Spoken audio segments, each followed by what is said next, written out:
Hello friends, welcome back to my channel SRK drama explain. Friends, ये video मैं लोगों के एंटरटेनमेंट के लिए बनाती हूँ, so please watch full, share, subscribe and like this video. Part की स्टार्टिंग मोए से होती है। मोए अपने डैड की फुल केयरिंग करती है तो वहीं पर इंग आकर अपने मगरमच्छ के आंसू शो करने लगती है और ख़ुद को इनोसेंट, और साथ ही मोए के डैड के साथ जो कुछ भी हुआ है इनसे उन्हें बहुत ज़्यादा बुरा लगा है, इसके बारे में भी वो शो करने लगती है। और यहाँ पर मोए के डैड के साथ जो कुछ भी हुआ पूरा का पूरा इल्ज़ाम बेचारे टी पर आ जाता है।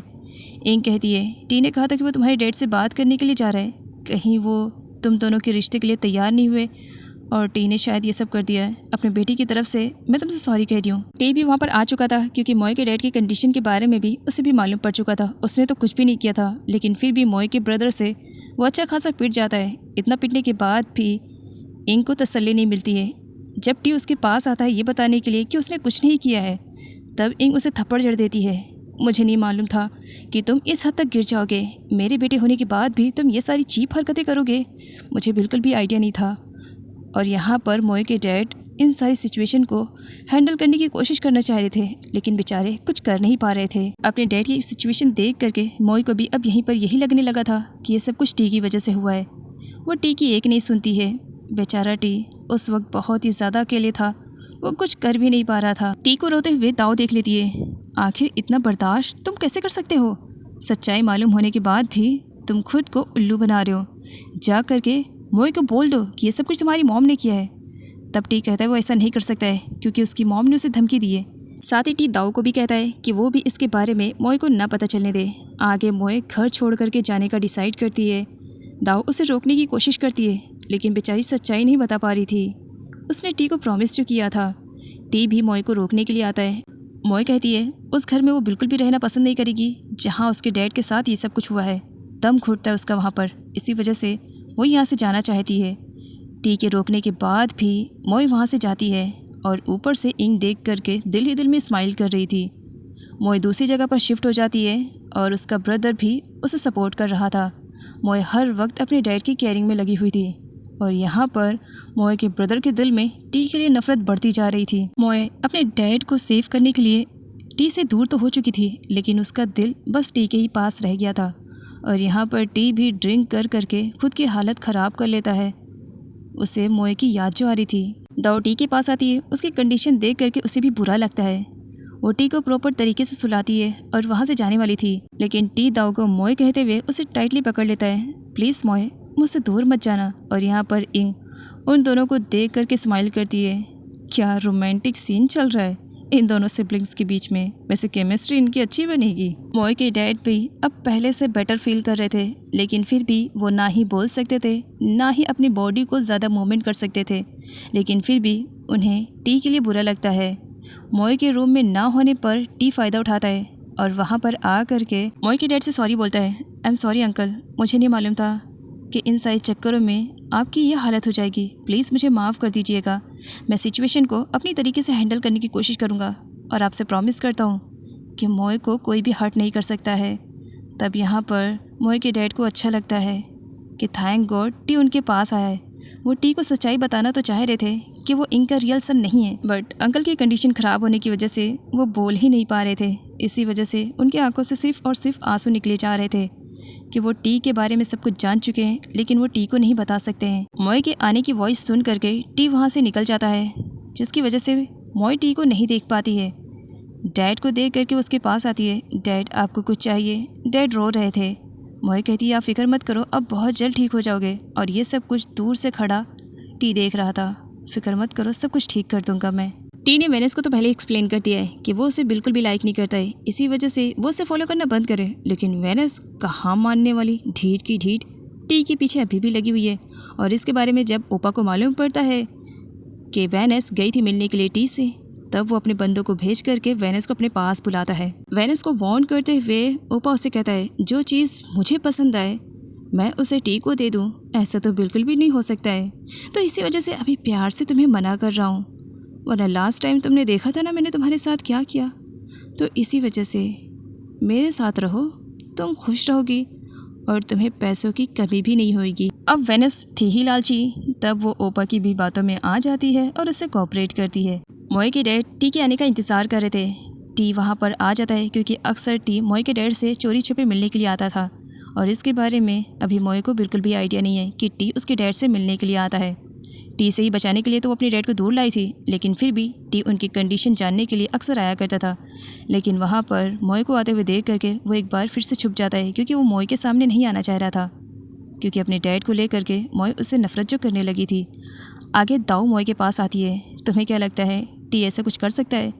वैसे मैं इतने दिनों से रह रही हूँ, इतना तो जान चुकी हूँ कि वो तुमसे बहुत ज़्यादा प्यार करता है और तुम्हारे डैड को वो हर्ट करेगा। आई थिंक तुम्हें इसके बारे में सोचना चाहिए और सर्च भी करना चाहिए। मुझे नहीं लगता कि ऐसा कुछ टी ने किया है। आगे मिन काफ़ी अपसेट था क्योंकि कहीं ना कहीं वो भी अब दाऊ को लाइक करने लगा था, लेकिन उसे ऐसा लग रहा था कि दाऊ टी में इंटरेस्टेड है। मिन काफ़ी हिम्मत बना करके टी से कहता है, आई थिंक मुझे लग रहा है कि दाऊ तुम्हें लाइक करती है, वो जिस तरीके से तुम्हें देखती है, आई फील दैट। तब यहाँ पर टी कहता है, अपने माइंड से ये सारी बातें निकाल लो तो बेटर रहेगा, क्योंकि दाऊ को मैं अपनी छोटी सिस्टर की तरह ट्रीट करता हूँ।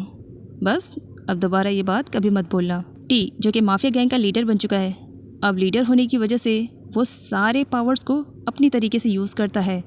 जहाँ पर इनको बुरा लगता है, उसे लग रहा था कि टी उसके अंडर में रहेगा, लेकिन टी अब उससे आउट ऑफ कंट्रोल हुए जा रहा था। मोए का ब्रदर अपने डैड के पास आता है। डैड, आज मैं आपके पास ये बताने के लिए आया हूँ कि उस बंदे से मैं रिवेंज लेने के लिए जा रहा हूँ, उस टी से जिसने आपकी यह हालत की। डैड उसे रोकने की कोशिश करते हैं, लेकिन मोए का ब्रदर वहाँ से निकल जाता है टी से बदला लेने के लिए। डैड नीचे गिरे हुए थे। तब मोए डॉक्टर को बुलाती है। डॉक्टर मोए से बताते हैं कि उसके डैड की कंडीशन पहले से बेटर है, लेकिन वो ख्याल रखे कि वो अपने डैड को ज़्यादा स्ट्रेस में ना रखे, क्योंकि आगे चल करके उनकी कंडीशन ख़राब हो सकती है अगर वो स्ट्रेस में रहे। मोए अपने डैड की मेडिसिन लेने के लिए और कुछ किचन के सामान को बाय करने के लिए बाहर जाती है। उस पर कोई नज़र रखे हुए था। मोए को कुछ अजीब लगता है। सडनली एक बंदा उसे पीछे से पकड़ लेता है और ये कोई और नहीं बल्कि विन ही था। विन के ऊपर एक छोटा मर्डर केस का इल्ज़ाम लगाया गया है कि उसने किसी का मर्डर किया है, जबकि विन ने किसी को नहीं मारा है। तो इसी वजह से वो पुलिस से बच रहा था। वो एक लेटर देता है कि वो जा करके उसके पेरेंट्स को दे दे। इधर दाऊ के ऊपर मोए के ब्रदर ने अटैक कर दिया था। वो दाऊ को जान से मार देना चाह रहा था। दाऊ नहीं पहचान पाती है क्योंकि मोए के ब्रदर ने अपने फेस को कवर करके रखा हुआ था। दाऊ ज़्यादा देर तक मोए के ब्रदर से लड़ नहीं पाती है और बेहोश हो जाती है, जहाँ पर दाऊ का ब्रदर उसे मारने ही वाला था, लेकिन सही टाइम पर टी आ करके दाऊ को सेव कर लेता है। अब इन दोनों के बीच में फाइटिंग होती है। फाइटिंग के बीच में ही टी समझ जाता है कि ये कौन है। जब दाऊ को होश आता है, वो उसे शूट करने वाली थी, लेकिन टी रोक लेता है। प्लीज़ ऐसा मत करना, क्योंकि मैं इसे अच्छी तरीके से जानता हूँ। ये कोई और नहीं बल्कि मोए का बड़ा भाई है, तो इसी वजह से इसे शूट मत करना। दाऊ कहती, तुमने कैसे पहचाना? टी कहता है, इतने सालों से मैं इसके साथ रहता हूँ, इसकी फाइटिंग को अच्छे से जानता हूँ। ये मोए का ब्रदर है। और फाइनली वो मोए का ब्रदर ही निकलता है। अब जबकि विन के ऊपर मर्डर केस का इल्ज़ाम लगा है, वो पुलिस से बच रहा है, तो इसी वजह से वो चोरी छुपे अपने हेड से मिलने के लिए आता है, जहाँ पर वो अपने हेड से कहता है, बॉस आई एम सॉरी, मुझे इस तरीके से नहीं आना चाहिए था, लेकिन जब तक मैं अपने आप को बेकसूर साबित ना कर लूँ मुझे चैन नहीं आएगा। प्लीज़ क्या आप मुझे वो फ़ोन दे सकते हैं जिसमें मैंने बहुत सारे एविडेंस को जमा करके रखा है। यहाँ पर हेड उसकी बात सुन लेते हैं और उसे वो फ़ोन दे देते हैं। आगे मालूम पड़ता है कि वो हेड तो ओपा और नट से मिला हुआ है और नट के ही कहने पर उसने ये सब किया है, और इसके बदले में नट हेड को बहुत सारा अमाउंट देता है। हेड जो कि बहुत ही ज़्यादा लालची है और वो नट को बचाना चाह रहा था, इसी वजह से उसने विन को गलत एविडेंस दिए हुए थे। अब यहाँ पर हेड को दिखाया जाता है जो कि सारे पैसे काउंट कर रहा था।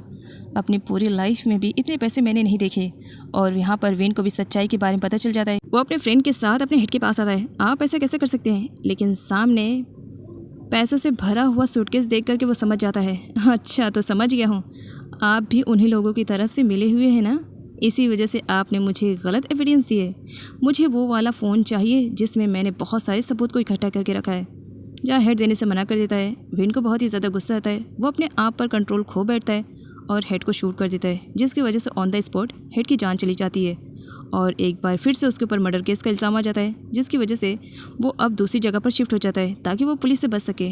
जल्द ही विन वाली न्यूज़ उसके डैड तक पहुंच जाती है। ऑफिसर आते हैं विन को अरेस्ट करने के लिए, बट विन घर पर नहीं था। डैड और मॉम को विन के बारे में सब कुछ मालूम पड़ चुका था। मॉम का कहना था कि उनका बेटा विन ऐसा कुछ भी नहीं कर सकता है, ज़रूर मिसअंडरस्टैंडिंग हुई है। दाव भी वहाँ पर पहुँच जाती है। मॉम विन कहाँ है, जहाँ उसे मालूम पड़ता है कि विन भागा हुआ है ताकि वो पुलिस से बच सके। अब यहाँ पर डैड को ऑफिसर सारे ले जाते हैं। अनन भी एक पुलिस ऑफिसर है तब अपने ही बेटे को अरेस्ट करने का काम उसे दिया जाता है कि वो किसी भी तरीके से विन को अरेस्ट करे। विन एक जगह पर छुपा हुआ था जहाँ पर पानी लेने के लिए वो नीचे आता है। तब उसे मालूम पड़ता है कि वो तो पूरा वायरल हो गया है, न्यूज़पेपर न्यूज़ में हर जगह बस उसी के चर्चे हैं। वो वहाँ से जाने वाला था, लेकिन सडनली एक स्टाफ उसे देख लेता है। वो पहचान जाता है, ये तो वही न्यूज़ वाला बनता है, मतलब इसने मर्डर किया है। स्टाफ पुलिस स्टेशन में कॉल करके बता देता है कि जिसने मर्डर किया है वो उसी होटल में रुका हुआ है। पुलिस आती है तब वहाँ पर विन नहीं था, क्योंकि विन दूसरी जगह पर शिफ्ट हो चुका था। उसके फ्रेंड ने उसे पहले से ही अलर्ट कर दिया था। मोए के ना होने पर टी की जिम्मेदारी बन चुकी थी। अब वो यहाँ पर मोए की तरह उसके फ्लावर्स की अच्छी तरीके से केयरिंग करता है। एक बार फिर से विन मोए से मिलने के लिए जाता है। मोए उसे बताती है कि यहाँ पर इस तरीके से उसका आना उसके लिए खतरे से खाली नहीं है। मोए विन को वहाँ से जाने के लिए कहती है, तुम्हारी जान को यहाँ पर खतरा है, क्योंकि बहुत सारे ऑफिसर यहाँ पर तुम्हें ढूंढ रहे हैं। तभी वहाँ पर विन का फ्रेंड आ जाता है। मोए सही कह रही है, हमारे पास ज़्यादा टाइम नहीं है, आई थिंक हमें यहाँ से चलना चाहिए। विन मोए से कह देता है कि उसने ऐसा कुछ भी नहीं किया है, प्लीज़ वो उस पर ट्रस्ट रखे। नेक्स्ट सीन में इंग की खबरें डी को दिखाया जाता है, जो इंग को कॉल करके सब कुछ बता देता है कि विन के साथ क्या हुआ है। विन के ऊपर मर्डर का इल्ज़ाम भी लगा है, साथ ही ये भी कि विन लापता है और उसके बारे में अभी तक कुछ भी खबर नहीं है। इंग जब अपने बेटे के बारे में सुनती है तो पागल सी हो जाती है। मोए घर वापस आती है, उसे सामने एक फ्लावर पॉट दिखता है। ऑब्वियसली ये फ्लावर पॉट रखने का काम टी ने किया है। मोए उसके पास आती है, उसे देख करके रियलाइज़ होता है ये तो मेरे प्लांट है, बट किसने रखे यहाँ पर। इधर इंग टी को एक इवेंट में चलने के लिए कहती है, साथ ही ये भी कि वो दाव को भी साथ में लेकर आए। दाव को दिखाया जाता है जिसने एक गाउन को वेयर किया हुआ था और उस गाउन में वो बहुत ही ज़्यादा प्रिटी दिख रही थी। यहाँ पर टी का कहना था, क्या दाव का जाना हमारे साथ ज़रूरी है। इंग कहती है, ऑफ कोर्स, क्योंकि मैं चाहती हूँ कि दाव हमारे साथ जाए, आफ्टर ऑल वो हमारे साथ काम जो करती है। जिस इवेंट में टी जाने वाला है उसी इवेंट में मोए को जाना है, ऐसा उसके ब्रदर का कहना था। मोए तो पहले मना कर देती है, लेकिन अपने ब्रदर के इंसिस्ट करने पर वो जाने के लिए तैयार हो जाती है। सिर्फ आपकी वजह से जा रही हूँ ब्रदर, याद रखिएगा। इवेंट में इंग बड़े ही प्यार से दाव को सभी से इंट्रोड्यूस करवा रही थी। दाव को भी कुछ पल के लिए अजीब सा लग रहा था कि इंग इस तरीके से उसे सबसे क्यों इंट्रोड्यूस करवा रही है। आखिर इस इंग के माइंड में चल क्या रहा है, दाव समझ नहीं पा रही थी।